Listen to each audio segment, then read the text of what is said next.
What is going on, YouTube? Hey, it's been a while. I'm not American still. A quick video as usual. Today I think I'm just going to try a little experiment. I'm sure someone's done this before, but I'm going to give it a little go. I've got a little power head, MaxiJet. I bought a cheap little corner sponge filter from All Pond Solutions, which was $6.99, the usual air tube driven type. I've taken out the air tube and the air stone. And what I've done, I've drilled a little hole in the end of this basket. I've put the centre of the corner filter, the tube that runs down the middle, onto it, and that little basket fits onto the power head there. And all I'm going to try and do, I'm going to put it back together. So there's the sponge back on, back into the weighted base. I am going to use the suction cups here to insert it back in the tank, and I'm also going to add in the air tube, which was running it before, to this little it's called a Venturi attachment. Basically you feed your air in and it gets mixed with the water that's coming out, and you can circulate water and air at the same time.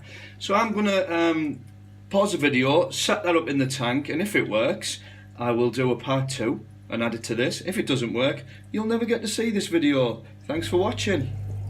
Right, welcome back. Well, that actually was probably one of the easiest little filter modifications that I've done.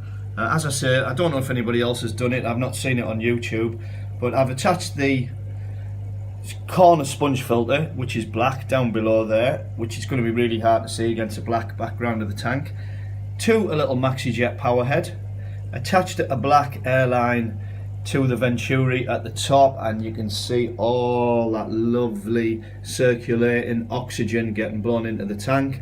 I'm going to turn it down because there's a couple of verandas in there and they're not going to enjoy a very strong current. It's a big tank, plenty of space in there, but I'm going to turn that down a little bit later on. And the idea is, this is now a super filter. Instead of it just being driven by a little air pump, it's got a lot of water getting sucked up through that tube inside the sponge. That's going to really pull in any little bits of fish waste. I can see that happening already. All the little particulation in the water is getting drawn towards that sponge already.